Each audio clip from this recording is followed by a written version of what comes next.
Welcome to the Blending In podcast, where I chat with innovative educators who are integrating EdTech. I'm your host, Ashley Yazarlu, and I'm so glad you're listening in today.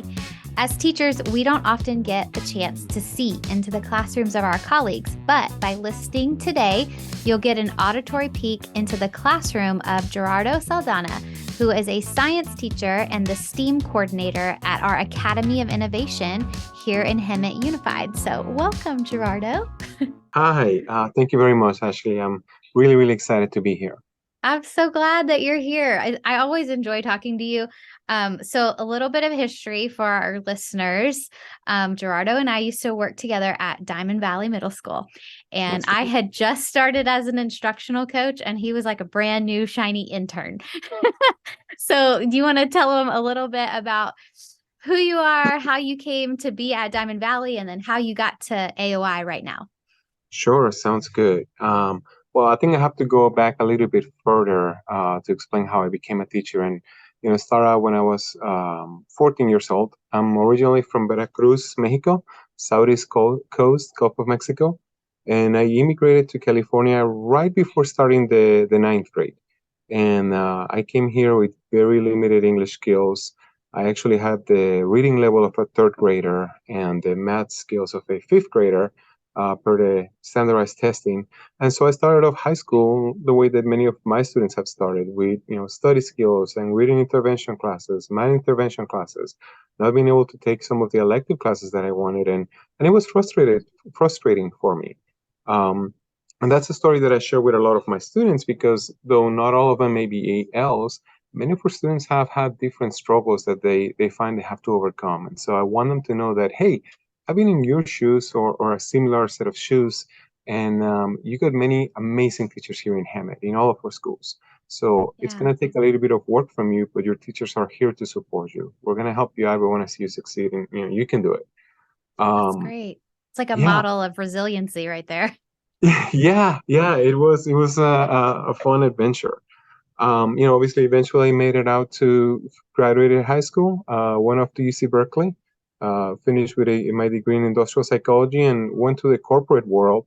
And all along, my sister told me that I'd be a great teacher someday, and I never really thought about it seriously till I started volunteering at a community center about 8 years ago to be a Mm. English as a second language adult education teacher, and I just fell in love with it. I knew a couple weeks in, and that's what I wanted to. That was my calling. That was my passion. So I Yeah. pursued my credential, and I started working in Hemet Unified at Diamond Valley Middle School, where you Yes. met me.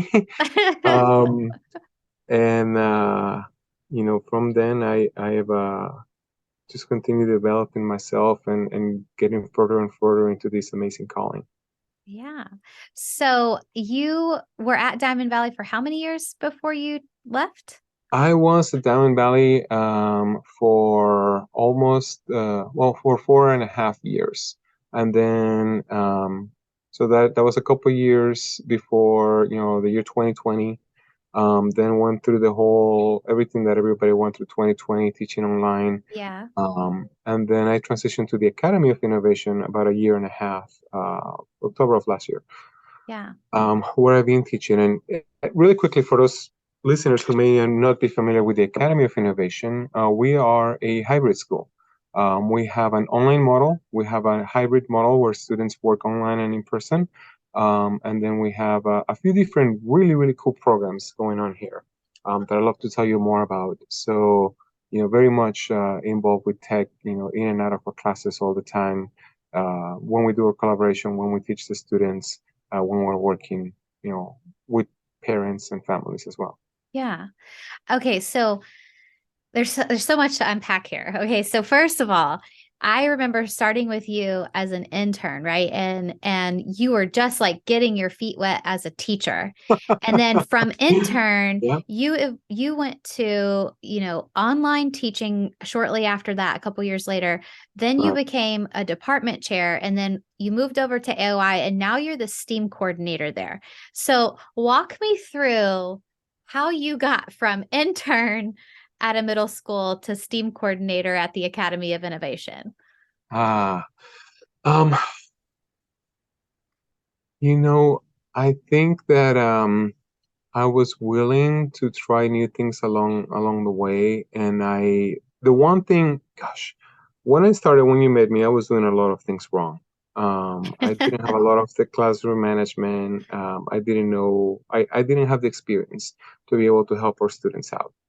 And the one thing I got right, and it was in big part thanks to you, was seeking out mentors and trying out things and looking for feedback. Just realizing that it's a learning opportunity, and going and reaching out to other people. Don't Yeah. try to invent the wheel. See what's working for them, emulating them, and see what fits my classroom model.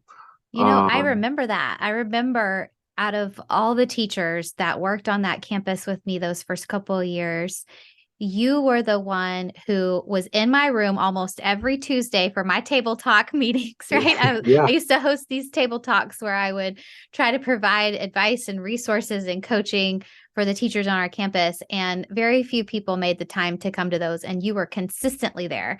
And I can say that out of all the teachers that I coached there, I saw the most consistent progress and like improvement in your classroom instruction, in the way that you planned for your lessons, the way that you developed relationships with kids from the beginning to the end, like exponentially, like huge growth in those first 2 years with where you started and were struggling to where you were at the end of that 2 years. And I just am continually impressed by how you continue to like could be a lifelong learner and you seek out those people to like help guide you along the way. So kudos to you for having that mindset.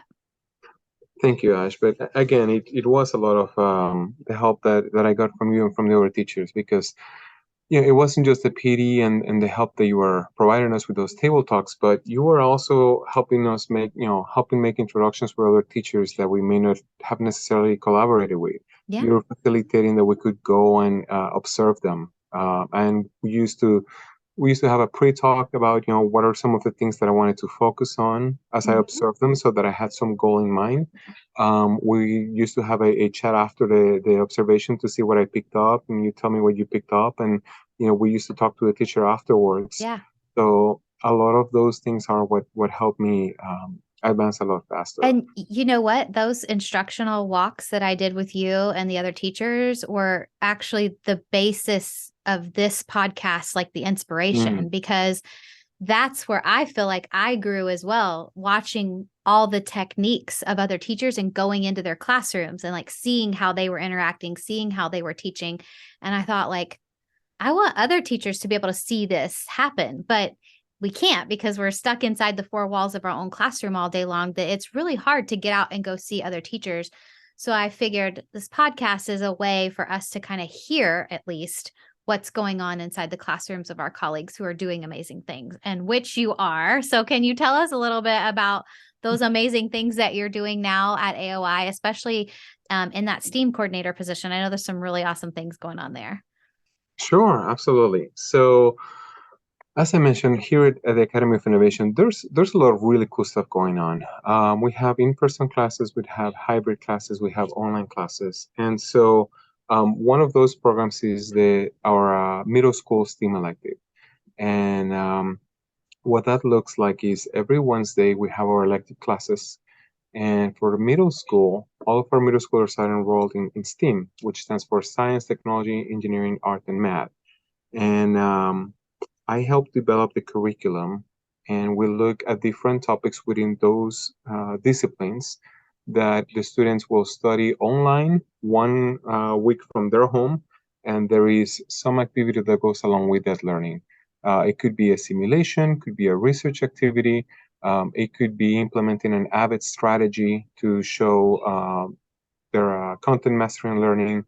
It could be something that helps them improve their reading and literacy levels. And then on the second week, we invite them to come to the school so they can do a hands-on activity. Oftentimes, that could be a science lab, an engineering challenge, some sort of math problem that they're going to put together, in teams doing hands-on activities. Again, it could be something related to art or any of the other core disciplines that we have here. And so, to go a little further into that, we have eight middle school teachers that are working together to be able to reach all of the students. And they get together every Wednesday so that we can go ahead and then implement these activities. So some examples of activities that we had in the past. The most recent one was a gingerbread house. We actually got Yes. the kids. You were Got there to for see it. that. Yes. And I did. I made a TikTok about it. I will link it in the show notes so you guys can see what was going on there with the gingerbread houses. I have to say that that has to be one of our most delicious activities. Yeah, those um, kids are definitely licking their fingers. but for our listeners, what that looked like is we were looking at surface area Mhm. with the students, which is very much a content standard. There's several content standards in math related to fifth, sixth, seventh, and eighth grade, who was our target audience, and so we were reviewing that with them online. And then when the students came in, we gave them the materials and instructions to build a gingerbread house, some examples. We had a little over 50 students show up.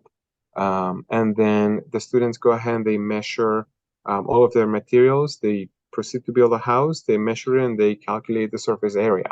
So that way it's not so much an abstract thing, but it's very much a hands-on project. It's something they can see, and whether they are visual learners, kinesthetic learners, auditory learners, or whether they have different preferences, working in bigger groups, working in smaller groups, working by themselves, they're able to do so when they come here. And then they're able to accomplish something, they get to take it home, they get to share with their families, and they see that they are learning in a very, very fun way. Yeah. And then for the students who are not able to join us on that day, we do provide other online activities. We had a very similar activity where the students build their houses online using Google Slides and different cutouts of things. So, they didn't get to build the gingerbread house itself, but they got to build a very similar house and also go through the experience of calculating the surface area, decorating it, and showing off to the rest of their classmates after it was done. Yeah. It was a very cool activity. And I know that you've done a series of really awesome STEAM activities with the students over the course of this like Wednesday setup that you have. But I'm curious about like the rest of the week and what that looks like and how AOI supports blended learning outside of STEAM, like just in the normal instructional setting, like let's say your science class. What does that look like? Sure. Um, if I may, I'd like to talk a little bit more about a couple other activities that we did just to give Sure. other listeners a sample of other things going on. So, on a different STEAM activity, we did explosive art. And so we were mixing in a little bit of basic chemistry with vinegar and baking soda and, different paintings. And Mm, we talked to the kids about, different styles of art. We looked at different examples. We were looking at the chemistry of and the history of art throughout the last few thousand years with different civilizations and some of the natural materials that they were using, because not all colors were available in ancient civilizations. We see a lot of like earth tones and reds and yellows, and we talked about the materials they made for those. And at any rate, when they came in together, we were mixing chemicals with the paints. We put them in a sealed container, mix up the chemicals, turn it upside down, and then step away, because as the chemicals mix in, it builds pressure and it pops the container. oh, And so wow. what we have is a nice splash of art all over different papers that we were using, creating modern artwork. Um, but with the understanding that the kids are learning about the science behind it, learning about the history of art, Sure. learning about art itself, and then putting it all together again to do something really cool they can go and show home. Yeah, I We really love that all the different teachers too are involved in this. Like you said, you're putting together the curriculum, but you're not doing it by yourself. Like you have a team of teachers, like the English teacher, the science teacher, math teacher, all of you are working together to do this, correct? Absolutely. Yeah, Yeah, we have a lot of amazing teachers here, and that's the thing where I my forte is science and a little in engineering. But then the other teachers come up with ideas, and we collaborate and put our brains sure. together to see how we can bring a new activity to life. Or like the Harry Potter Day. That's how we No, started yeah. our school year. We did a back to Hogwarts, slash AOI day, and it was really fun because one thing I haven't mentioned again, it's the culture of the campus. A lot of our teachers in the front office, they dress up and we do artwork about it and we promote it. And so for the Harry Potter Day, we were looking also at chemical changes as the students were making their own potions by mixing grocery items and creating potions that grow in the dark or with dry ice, and they had to identify whether that was a chemical change or physical change based on the 7 characteristics of chemical changes. And we were making objects levitate as well with static electricity and PVC wands. We had a relay race where they'd actually pull on soda cans without just using static electricity. Oh, very Um, cool. yeah, and and it's just so much fun for everybody involved. It's something that everybody. It's a really cool program everybody wants to be a part of. Yeah. So, okay, yeah, it definitely there's a culture there of people who are willing to help create these activities and these experiences for kids so that they can learn on a deeper level. So, I'm curious about your collaboration time. Like how, because time is something that's very valuable and scarce in the world of education. So, how does your team find the time to come together to collaborate? And then what does that look like? How do you guys do that? Sure. So a couple things to answer that. First of all, our school is really supportive in making sure that we have different time pockets built throughout the week so that we can collaborate with other teachers. Um, and so because we know they know that we ultimately need those times to try things out, to brainstorm, to collaborate. Another thing that I think helps that out is the fact that we share offices. We have a few classrooms, which is physical classrooms where the students come in and take classes, and those classrooms are actually shared by different teachers. So it's oftentimes the teachers who are rotating through the classrooms, or Uh-huh. sometimes the classes are rotating, as opposed to a typical school where I'm in the same classroom all day long, and sometimes teachers become an island all to themselves in their own classroom. Yeah, Um, that's because very we're true. Yeah, because we're rotating through classrooms, we are in a lot more contact with other teachers and we're aware of what's happening, based on some of the things that we see on the walls or talking to our colleagues as we come in and out. And so instead of having our own classrooms, we have offices that we share with other teachers. We call it an office, but it's a full-size classroom that we may share with one or two other teachers. And in the background behind me, I have some of the things from Mr. Axe, who is an elementary school teacher. He's the STEAM coordinator for elementary and also esports coach. And so just by the fact that we're sharing the space, we end up bouncing ideas with each other and say, hey, what are you doing with your kids? Like, oh, how can I connect what he's doing in elementary with my middle school kids? And Yeah. then as I go to my next class, I find, I run into the English teachers or the history teachers or the math teachers. And so we're in constant communication. And I think that just foments a lot of good communication. Yeah. I have a future episode recording scheduled with your principal because of the amazing things that AOI is doing. And one of the things that I really appreciate that AOI does that's different than the traditional school is they have figured out a way to build in that collaboration time, the teacher proximity, so that you all as professionals have time to really just brainstorm and plan and execute great things for your students, which are not in that traditional school model. And, the pandemic kind of like almost inspired this model to happen. Like, I don't know if AOI would have existed if everything didn't go down the way it did. So there's a little bit of a bright spot in the storm of COVID that happened is AOI, right? You're right. I think, it opened up certain opportunities and possibilities towards towards creative approaches in solving some of our educational challenges, and Yeah. also the adopting of technology. I mean, being an online school and a hybrid school, we have to use a lot more technology than maybe a traditional school. Yeah. Um, from your typical Google suite, the Google Classroom, of course, Google Meets, but also just the fact that we're one to one in the school as the district is, and the use of all different kinds of tools for to keep track of our notes, for collaboration, for meetings, to be able to work with the students as well. For sure.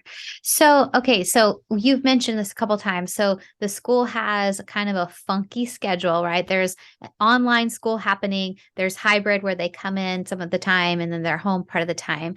And you're in collaboration often a lot with other teachers, Yes. but you do have that one-on-one time where you're in front of the screen with a class of students, Mhm. or you're in person inside some walls of a room at AOI. So talk to me a little bit about your ability to like connect and build relationships with kids, and how do you do that through the screen or only seeing them, once or twice a week in the hybrid model? Yeah, I'm glad you mentioned that. I think itself is that constraint that makes us all be a lot more. What's the word that I'm looking for? Is on purpose about. Intentional? Thank you. Yes, Yeah. intention about our interactions with the kids, because oftentimes we may only see them twice a week, Yeah. maybe 3 times a week if they come for in-person STEAM, whether that's online or in person. So we do have to be a lot more aware of, how do we want our interactions to be like with them? What do we want to make sure we absolutely teach them in person, and what can they do on their own? Yeah. Even though we do have tutoring time available every day, we gotta be very intentional about that. And Yeah. so the way that we connect with them is um, making sure that we're using SEL techniques in our classrooms, which I know that Hemet has been, encouraging us to do for the last few years, Yeah. making sure that we build the relationships with the kids. We also keep the classrooms on the smaller size, rather than focusing on, because the cohorts only come over twice a week. Our classroom sizes tend to be a little bit smaller, and so we're able to spend a lot more, the one-on-one time with the students or in small groups.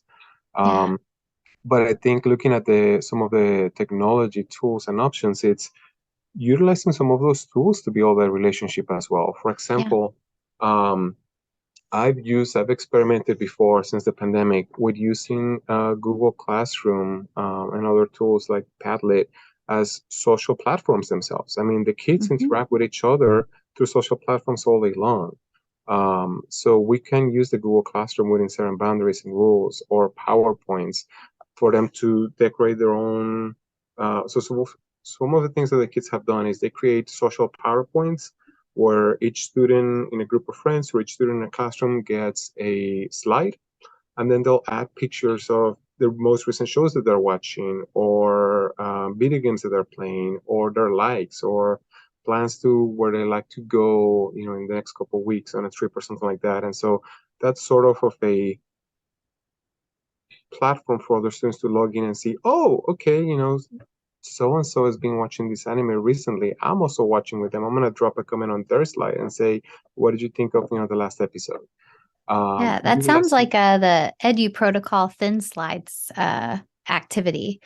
Very similar. Like they add just a couple of things about a specific topic, and then you can see everybody else's slides and you can make comments on them, et cetera. So yeah, you're using slides as a social platform, which is kind of cool. Yeah, and it works really well. Same thing with the Google Classroom. I'll allow them to go ahead and post something within certain rules and boundaries, and talk to each other. And so oftentimes students from different classes who may not otherwise interact with each other end up having conversations and starting friendships. Yeah. We have other extracurriculars like the eSports Club, which is competitive video gaming. Yeah. And so we invite all the students to come on over, and nowadays video game is a huge topic in Yeah. the current generation. So they come over and they play together. We have a lot Yeah. of games and friendly competitions. Yes, I Um, have I have seen your esports setup, and it is a pretty sweet setup. So if you can give me a photo of that, I will pop it in the show notes so everybody can kind of see what your esports setup looks like over there at AOI. oh, absolutely. Hemet Unified has been incredibly generous and support us with it, and so we have a few Nintendo Switches out here, PlayStation 5s. We have an Xbox, an arcade machine, Mhm.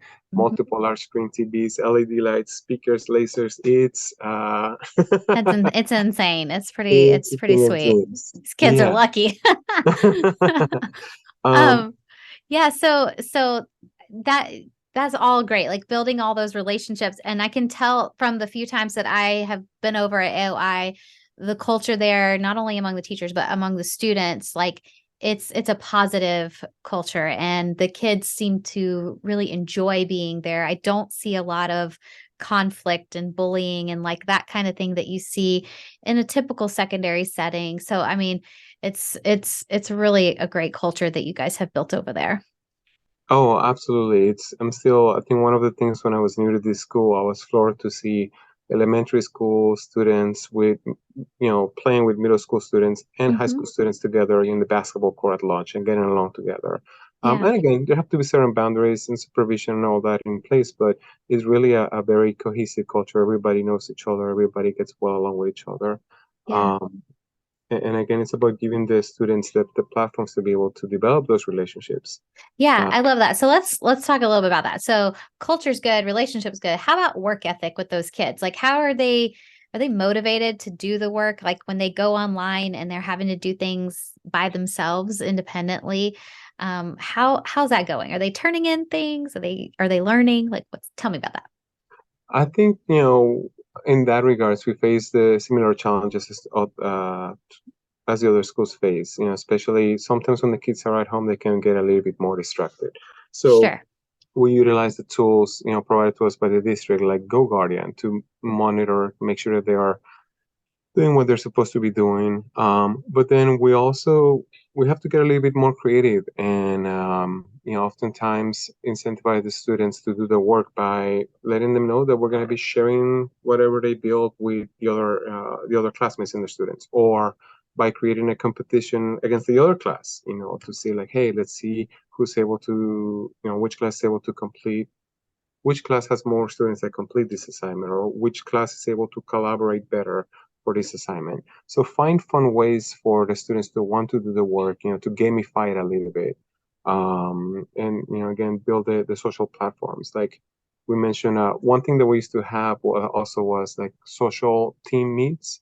And this came also out of the pandemic, where we realized that oftentimes the kids hung out together at lunch, and since they don't always have that option, sometimes we open a Google Meet for them to just come over and have lunch together. And maybe we'll be watching funny videos, or maybe we'll be watching a science team video, or we may play a digital board game with them. And it's just providing the kids that space for them to get to know each other, to get to develop the relationships, and to want to care. So I think once Yeah. they get to know their teachers and other classmates, they care more and they want to stay here. They want to do a good job. Yeah, I hear that.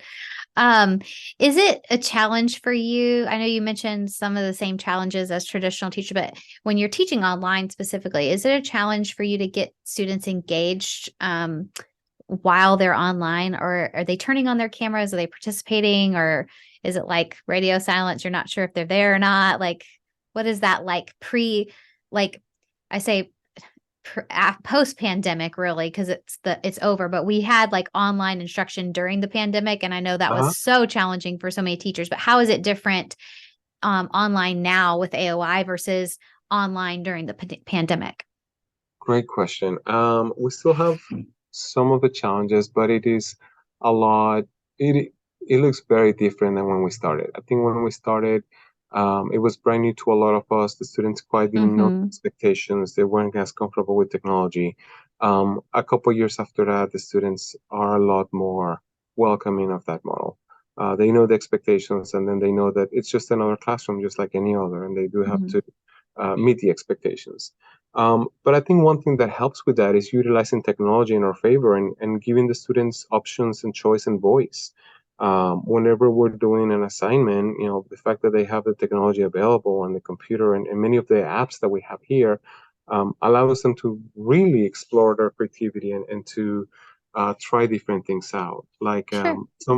some of the pictures that I'll be sharing with you. I mean, this was a project created by the science TOSAs along with different science teachers throughout the districts, where when we're looking at 6th, 7th, or 8th grade different topics, we ask the students to develop a comic book to tell us about what they learn from the topic. For example, in the water cycle, we'll ask them to talk about the story of a little water droplet as it goes through the water cycle, so that Hmm. we understand if they understood the cycle correctly. The same thing for the rock cycle. And so, utilizing technology and the blending in model, we're able to offer the kids different apps that they can use. We can ask them to hand draw it if they prefer that, and scan it or take a picture and upload it. We can ask them to make the drawings and the pictures on the computer. We can ask them to use slides and add pictures to it and use narration. We can ask them to use other pre-made images and just record themselves doing the narration to it. I even have some kids that like to use Minecraft, and they build a little world. They take pictures of it, and those are the pictures that they're using, and they collaborate with their Wow. friends, to build a little comic book. So I'll have to Man. share pictures with you, and they get. I have kids building flowcharts to be able to Yeah. explain the cycle, and it's really really fun to see how the same project can span 8 or 9 very different styles of doing the Yeah. same, and giving the students that choice, A that choice. individuality to be able to express their voice. Yeah. Yeah, I mean that's a great example of universal design for learning. They're all, the equity there is that they're learning about the same concept, right? Like they're learning the cycle of the rock or the water droplet or whatever, but Mhm. how they show you and demonstrate their understanding of the concept and their mastery is through their creative choice, and that is so valuable, and it's motivating to the kids to be able to demonstrate to you, their teacher, that they've learned this in a way that they have chosen for themselves. And I love that you're giving them that option. Absolutely. It's again something that I learned from watching other teachers. It's something that's oftentimes encouraging habit strategies. And the thing that I had to learn through experience is that um, what has worked better for me is to start a little bit more structure and maybe with less choices as I teach the kids how to use some of these technologies and as they get comfortable utilizing the different apps. And then little by little, almost as they earn it, I let them know, hey, you want to complete this, you want to try this thing out, go a little above and beyond so that next time I give you more flexibility and more freedom. Yeah. Just, because I know that, say, for example, not everybody might be able to manage working on Minecraft to do the project. But Right. some of them have earned it, and okay, I give them a chance, and they show me that they are working, and it's like wonderful. Yeah. Just And another. and even if they don't want to use the technology at all, maybe they like to draw or paint and they have the option to either bring it into the school because you're on that hybrid model, or they could snap a photo of it and just send you the picture of what they've created by hand, so that you still have that blend of the traditional option there, and you're giving the students that autonomy and agency to demonstrate their learning to you in a way that they feel comfortable with. And I'm curious too, when it comes to like the back end grading on that, right? When you have all these projects coming in, how are you being equitable in your grading practices if they're showing you this in all these different ways? I'm really glad you asked that question.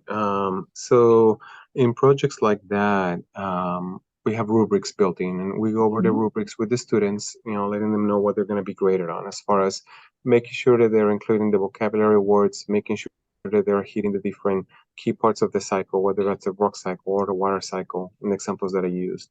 Um, Mhm. and that the information is accurate. And then as far as the artistic element, that one we're not assigning a grade to because we want to make Yeah. sure that we're grading based on the standards. Which is, Exactly. Oh my yeah. gosh. Can I get an amen? Can I get an amen?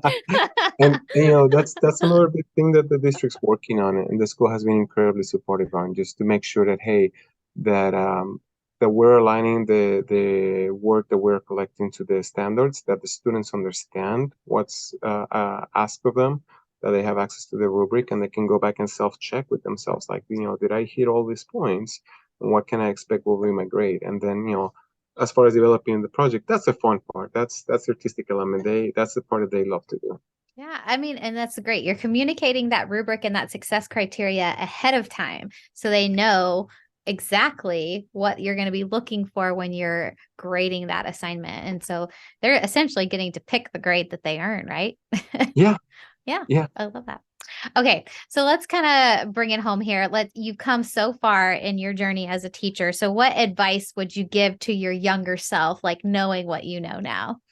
something I mentioned earlier, the one thing I did right is seeking out people who have done what you're trying to do, seeking out mentors, observing other people, learning from them. Don't try to reinvent the wheel. Other people have been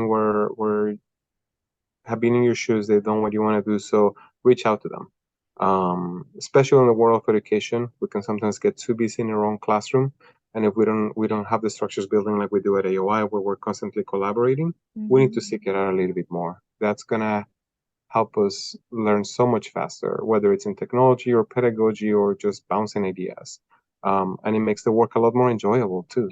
Any last tips or advice or words of wisdom or recommendations for resources, tools that you want to throw out before we end today? Keep finding something that challenges you, a new project every year, so that you keep learning, you keep growing. Read often. Actually, a book that I want to throw in there, um, not as related to the blending model, but just a very interesting topic. It's called The Art of Procrastination by John Perry, a successful author and professor at Stanford University. And he talks about how, how he struggled with procrastination, but found a way to become successful with it.